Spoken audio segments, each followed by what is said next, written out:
ಪ್ರಜ್ವಲ್ ಪ್ರಕರಣದಲ್ಲಿ ಮೋದಿ ಮೌನ ಯಾಕೆ?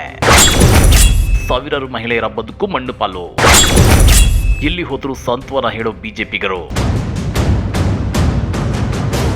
ಹಾಲಿ ಹಾಸನದ ಸಂಸದ ಪ್ರಜ್ವಲ್ ರೇವಣ್ಣ ಅವರು ನೂರಾರು ಮಹಿಳೆಯರಿಗೆ ಲೈಂಗಿಕ ದೌರ್ಜನ್ಯ ಎಸಗಿದ್ದಾರೆ ಅನ್ನೋ ಆರೋಪ ಕೇಳಿಬಂದಿದೆ.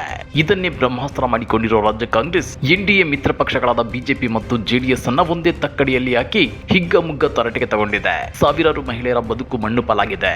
ಎಲ್ಲಿ ಹೋದರೂ ಸಂತ್ರಸ್ತರಿಗೆ ಸಾಂತ್ವನ ಹೇಳೋ ಬಿಜೆಪಿ ನಾಯಕರು ಅಂತೇಳಿ ಕಾಂಗ್ರೆಸ್ ಕುಟುಕಿದೆ.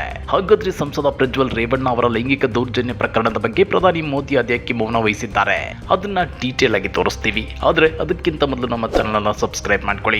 ಹಾಗೇನೇ ಪಕ್ಕದಲ್ಲಿರೋ ಬೆಲ್ ಬಟನ್ ಅನ್ನು ಪ್ರೆಸ್ ಮಾಡಿ. ಬೇಟಿ ಬಚಾವೋ ಬೇಟಿ ಪಡಾವೋ ಅನ್ನೋದು ಮೋದಿ ಅವರ ಘೋಷಣೆಯಾಗಿತ್ತು. ಆದ್ರೆ ಇದೀಗ ಅದೇ ಘೋಷಣೆಯನ್ನ ಬಿಜೆಪಿ ಹಾಗೂ ಜೆಡಿಎಸ್ ಮೈತ್ರಿ ಪಕ್ಷದಿಂದ ಬೇಟಿ ಬಚಾವೋ ಅಂತ ಬದಲಿಸಬೇಕಾಗಿದೆ ಅಂತೇಳಿ ಎಐಸಿಸಿ ಪ್ರಧಾನ ಕಾರ್ಯದರ್ಶಿ ಹಾಗೂ ಕರ್ನಾಟಕ ಉಸ್ತುವಾರಿ ರಣದೀಪ್ ಸಿಂಗ್ ಸುರ್ಜೇವಾಲಾ ಟೀಕಿಸಿದ್ದಾರೆ. 10 ವರ್ಷಗಳ ಮೋದಿ ಸರ್ಕಾರದ ವೈಫಲ್ಯಗಳನ್ನ ಎಳೆ ಎಳೆಯಾಗಿ ಬಿಚ್ಚಿಟ್ಟ ಸುರ್ಜೇವಾಲಾ ಅವರು ಸಾರ್ವಜನಿಕ ಜೀವನದಲ್ಲಿ ಇರೋ ವ್ಯಕ್ತಿಗಳು ತಾವು ಆಡುವ ಮಾತಿನಂತೆ ನಡೆದುಕೊಳ್ಳಬೇಕು. ಆಗ ಮಾತ್ರ ಅವರ ನಾಲಿಗೆಗೆ ಹಾಗೂ ಮಾತುಗಳಿಗೆ ಬೆಲೆ ಇರುತ್ತೆ. 2014ರಲ್ಲಿ ಮಹಾನುಭಾವರೊಬ್ಬರು ವಿದೇಶದಲ್ಲಿರೋ ಕಪ್ಪು ಹಣ ತರೋದಾಗಿ ಹೇಳಿದ್ರು. ಭಾರತೀಯರಿಗೆ ತಲಾ 15 ಲಕ್ಷ ರೂಪಾಯಿ ಹಂಚೋದಾಗಿಯೂ ಹೇಳಿದ್ರು. ಯುವಕರಿಗೆ ಪ್ರತಿ ವರ್ಷ 2 ಕೋಟಿ ಉದ್ಯೋಗ ಸೃಷ್ಟಿ ಮಾಡೋದಾಗಿ ಹೇಳಿದ್ರು. ಆದ್ರೆ ಈ ಯಾವ ಭರವಸೆಯನ್ನು 10 ವರ್ಷಗಳ ಅವಧಿಯಲ್ಲಿ ಈಡೇರಿಸಲಿಲ್ಲ. ಹೀಗಾದ್ರೆ ಅವರ ಮಾತುಗಳಿಗೆ ಸಾರ್ವಜನಿಕ ವಲಯದಲ್ಲಿ ಬೆಲೆ ಸಿಗೋದಿಲ್ಲ ಅಂತೇಳಿ ಸುರ್ಜೇವಾಲಾ ಕುಟುಕಿದ್ದಾರೆ.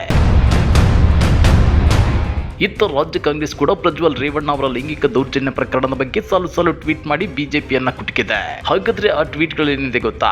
ಅದನ್ನ ಒಂದೊಂದಾಗಿ ತೋರಿಸ್ತೀವಿ ನೋಡಿ.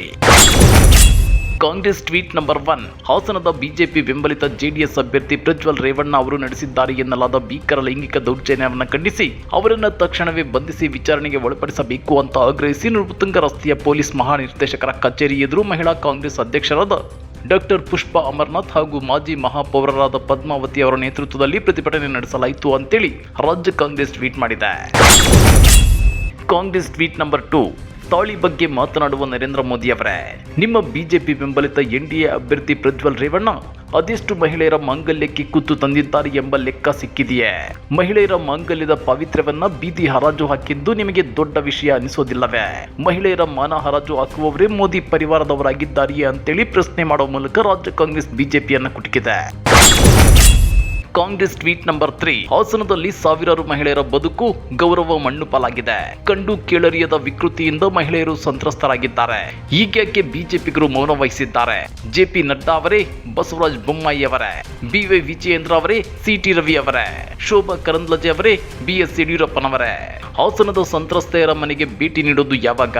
ಸಂತ್ರಸ್ತರಿಗೆ ಸಾಂತ್ವನ ಹೇಳೋದು ಯಾವಾಗ? ಹಾಸನದಲ್ಲಿ ಪ್ರಜ್ವಲ್ ರೇವಣ್ಣನಿಂದ ಸಂತ್ರಸ್ತರಾದ ಮಹಿಳೆಯರ ಬದುಕು ಗೌರವ ಬಿಜೆಪಿಗೆ ಮುಖ್ಯವಲ್ಲವೇ ಅಂತೇಳಿ ರಾಜ್ಯ ಕಾಂಗ್ರೆಸ್ ಟ್ವೀಟ್ ಮಾಡಿ ಕುಟುಕಿದೆ. ಹಾಗಾದ್ರೆ ಪ್ರಜ್ವಲ್ ರೇವಣ್ಣ ಅವರ ಮೇಲೆ ಕಿಳಿ ಬಂದಂತೆ ಮುಸ್ಲಿಂ ಯುವಕ ಅಥವಾ ಕಾಂಗ್ರೆಸ್ ಯುವಕನೊಬ್ಬನ ಮೇಲೆ ಕಿಳಿ ಬಂದಿದ್ರೆ ಇಷ್ಟೊತ್ತಿಗೆ ಬಿಜೆಪಿ ಅವರು ಬೊಬ್ಬೆ ಹೊಡೆಯದೆ ಸುಮ್ಮನಿರ್ತಿದ್ರ? ಈಗೆಲ್ಲಿ ಹೋಯ್ತು ಬಿಜೆಪಿಗರ ಹುಸಿ ಹಿಂದುತ್ವ? ಹಿಂದೂ ಹೆಣ್ಣು ಮಕ್ಕಳಿಗೆ ತಮ್ಮ ಎನ್ಡಿಎ ಅಭ್ಯರ್ಥಿ ಪ್ರಜ್ವಲ್ ರೇವಣ್ಣ ಅವರಿಂದ ಅನ್ಯಾಯವಾಗಿರೋದ್ರ ಬಗ್ಗೆ ಬಿಜೆಪಿಗರು ಅದೇಕೆ ತುಟಿ ಬಿಚ್ಚುತ್ತಿಲ್ಲ? ಬಿಜೆಪಿ ನಾಯಕರ ಈ ನಡೆಯ ಬಗ್ಗೆ ನೀವೇನಂತೀರಾ? ಕಮೆಂಟ್ ಮಾಡಿ, ವಿಡಿಯೋ ಲೈಕ್ ಮಾಡಿ, ಶೇರ್ ಮಾಡಿ. ಇಂಥ ಮತ್ತಷ್ಟು ರೋಚಕ ರಾಜಕೀಯ ಸುದ್ದಿಗಳನ್ನ ಮಿಸ್ ಮಾಡದೆ ನೋಡಬೇಕು ಅಂದ್ರೆ ನಮ್ಮ ಯೂಟ್ಯೂಬ್ ಚಾನೆಲ್ ಅನ್ನ ಸಬ್ಸ್ಕ್ರೈಬ್ ಮಾಡ್ಕೊಳ್ಳಿ.